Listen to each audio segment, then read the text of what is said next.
Bismillahirrahmanirrahim. Assalamualaikum warahmatullahi wabarakatuh. Pada video kali ini saya akan mereview buku Bersatu dengan Allah. Pada buku ini saya akan menjelaskan dari bab pertama, yaitu makhluk dan sang pencipta. Benarkah Tuhan itu ada? Tidak semuanya kita yakin bahwa Tuhan benar-benar ada, apalagi yakin tentang keberadaan Allah sebagai Tuhan satu-satunya di alam semesta. Kalaupun yakin, biasanya tingkatnya tidak benar-benar yakin, cuma sekedar percaya. Loh, memang apa bedanya antara yakin dengan percaya? Dan apa pula bedanya Tuhan dengan Allah? Kita bisa membaginya hanya dalam dua kelompok saja, yaitu mereka yang tidak percaya bahwa Tuhan ada dan mereka yang mempercayai keberadaannya. Masing-masing memiliki derajat ketidakpercayaan atau kepercayaan yang berbeda-beda. Yang pertama, tidak percaya bahwa Tuhan itu ada. Dalam sejarah kemanusiaan, kita mengetahui ada sekelompok orang yang tidak percaya terhadap adanya Tuhan. Mereka sering kita sebut sebagai kelompok ateis alias orang-orang yang tidak bertuhan. Mereka terdiri dari berbagai macam golongan masyarakat dan strata kecerdasan. Ada yang mampu secara ekonomi atau sebaliknya, ada juga yang mampu secara intelektual dan sebaliknya. Sangat menarik untuk memahami bahwa mereka bisa mencapai kesimpulan tentang tidak adanya Tuhan. Yang kedua yaitu mereka yang mempercayai keberadaan Tuhan. Sementara itu, kelompok yang lain adalah mereka yang mempercayai bahwa Tuhan itu ada, tentu saja dengan berbagai alasan dan latar belakangnya. Yang jika dikelompokkan lagi, maka orang-orang yang percaya terhadap keberadaan Tuhan ini pun ada beberapa golongan. Kalau nggak salah ada 4 golongan. Yang pertama itu adalah orang yang percaya karena Tuhan karena doktrin sejak kecil. Ia telah didoktrin oleh orang tua atau guru-gurunya bahwa Tuhan memang ada, meskipun boleh jadi dia tidak paham alasannya atau tidak mengerti maksudnya. Karena banyak orang di sekitar percaya Tuhan itu ada, maka ia pun sepantasnya percaya bahwa Tuhan itu memang ada. Yang kedua, orang yang percaya pada Tuhan karena logika dan rasio. Akalnya menatakan Tuhan mesti ada. Inilah orang-orang yang mencari keberadaan Tuhan lewat kecerdasan. Yang ketiga, orang-orang yang mempercayai Tuhan karena merasa membutuhkan kehadirannya, yang tanpa kehadirannya mereka merasa tidak berdaya. Yang terakhir itu adalah orang-orang yang memperoleh kesimpulan bahwa Tuhan yang ada di alam semesta ini sebenarnya adalah Tuhan yang satu, bukan yang bermacam-macam seperti yang dianut oleh berbagai agama. Nah, lanjut kita ke bab kedua, mencari Allah. Di manakah dia berada? Di manakah Tuhan itu berada? Di langit, di bumi, di surga, ataukah di hati setiap manusia? Kapan dan di manakah kita bisa bersatu dan berinteraksi kepadanya? Ini sesungguhnya pertanyaan yang sangat mendasar. Setiap hamba selalu ingin bisa berinteraksi dengan Tuhannya, karena pertemuan itu akan memberikan kekuatan dan keyakinan yang sangat lebih jauh bahwa Tuhan yang disembahnya itu memang ada, bahwa Tuhan yang dijadikan tempat bergantungnya itu memang ada dan memang bisa memberikan pertolongan ketika dibutuhkan, bahwa Tuhan yang dipuja-pujanya itu bisa memberikan ketentraman dan kebahagiaan saat ia gelisah menghadapi persoalan kehidupan.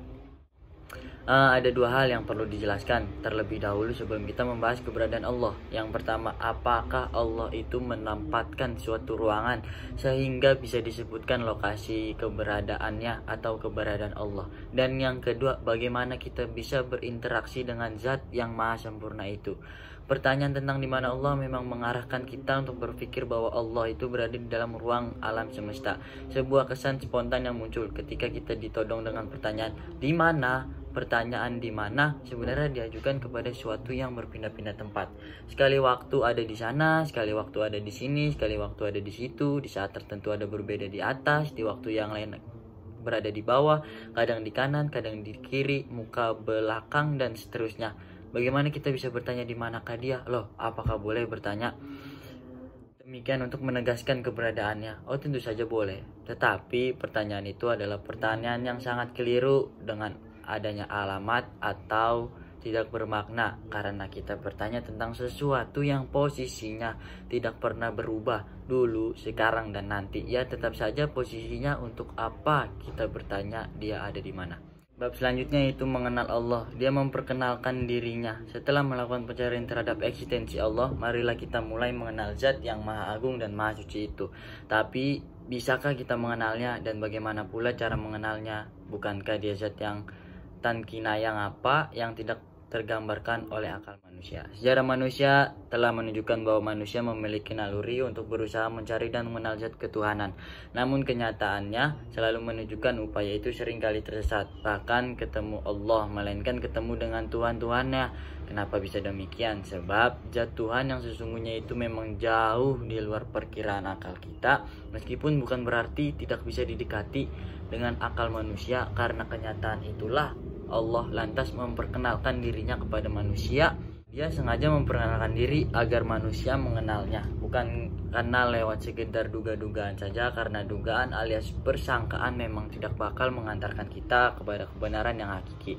Hal ini berulang kali difirmankan dalam Al-Quranul Karim, Quran surat Yunus, itu kalau nggak salah Quran surat ke-10 di ayat ke-6. Dan apakah kita bisa menemukan Tuhan Allah lewat pendekatan akal dan sains? Sebenarnya bisa, tapi butuh waktu yang sangat panjang dan tidak bisa semua orang memahaminya dengan baik. Seringkali usia manusia bahkan sepanjang peradabannya tidak cukup untuk menemukan Allah. Yang ketemu adalah Tuhan-Tuhanan, zat yang spesifikasinya jauh lebih rendah dari Tuhan yang sesungguhnya. Bab yang selanjutnya itu upaya mendekatinya. Bagaimana sih caranya kita mendekatinya, mendekati Allah? Jadi bagaimana kita harus mendekatinya diri kepada Allah? Ternyata kuncinya sederhana saja. Luruskan wajah kita hanya kepada Allah. Jangan toleh-toleh kemana-mana. Bagaimana realnya? Juga sederhana. Ikuti dan pahami tata cara ibadah yang diajarkan Rasulullah Shallallahu Alaihi Wasallam. Jangan terjebak hanya pada kulitnya saja. Jangan terjebak pada ucapan kosong, upacara kosong belaka. Karena proses kedekatan itu bakal muncul dalam jiwa kita, sering dengan kedalaman makna ibadah yang sedang kita jalani. Semakin paham kita tentang apa yang kita jalani, semakin nyambung hati kita dengan Allah. Dan kemudian tertularilah oleh sifat-sifat universalnya. Maka semakin dekat kepada Allah, sifat-sifat itu lantas akan terpancar dalam keseharian kita. Sebaliknya, ketika kita tidak paham makna ibadah, kita bakal menjauh darinya karena hati tidak pernah menyambung dengannya. Dan karenanya sifat-sifat Allah juga tidak muncul dalam keseharian kita. Yang muncul egoisme, maka dalam praktek kehidupan kita, makna jauh kepada Allah tergambar dari pancaran sifat-sifat ketuhanan dalam diri kita. Kalau Allah Maha Adil dan kemudian itu bergerak ke arah ketidakadilan, maka jelas-jelas kita sedang menjauhi Allah. Kalau Allah tidak pernah bohong dan kemudian kita suka berbohong, itu sangat jelas kita sedang bergerak menjauhi Allah. Sekian review buku Bersatu Dengan Allah ini, semoga bermanfaat. Kalau ada yang kurang jelas, kalian bisa beli buku ini di marketplace sudah tersedia atau di toko-toko buku. Terima kasih. Wassalamualaikum warahmatullahi wabarakatuh.